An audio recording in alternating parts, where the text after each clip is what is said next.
this is Jen Healy. We are back for another day of virtual training, getting into the loops and the spirals and the sacred geometrics of the body, using the swing to create more alignment and openness for energy to flow.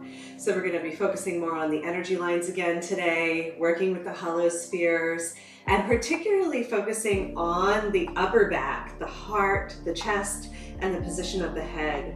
So let's go ahead and start with a warm-up lap. We're going to activate our core, find our pillar of light, and start to get into our body of light, getting into this bubble of energy around the body.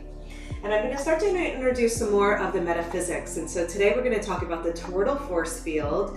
If you think of this donut that is around the body, similar to the shape of the mat here, it's about 3 feet all around us. And we're going to focus on breathing up the spine and fountain the energy out the top of the head and back down again. So we're going to think of this spiral movement, this spherical movement that is coming through the body, working with the energy lines of grounding down and rooting up at the same time. So gravity is this abundant force that we are constantly working with, especially when it comes to sitting and driving and a lot of compression of the spine, which creates pain.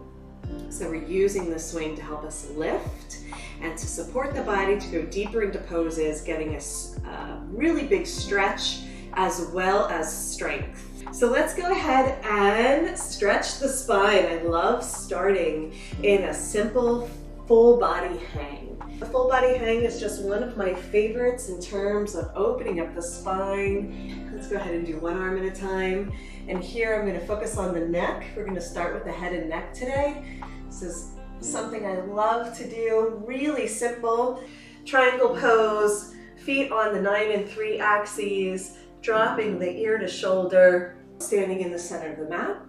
Inhale, arms overhead, swim your arms around, give the swing a hug, and push it down. Let's go ahead with the feet at the center of the mat.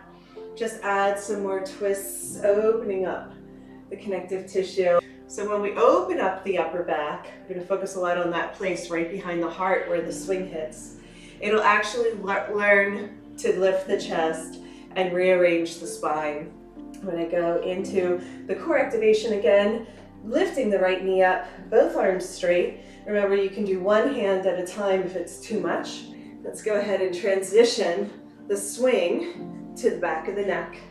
Walk your feet forward slightly. You can even float here, but keep your hands holding on to the swing for support. Tension likes to build up in the neck and shoulders, that is for sure. This is one of the stress zones. Just notice that if you feel more stressed, if your neck and shoulders get tight, that's a pretty common response. Walking my feet a little bit wider. I'm going to hang out at the edges and use the swing to traction, digging into the fascia.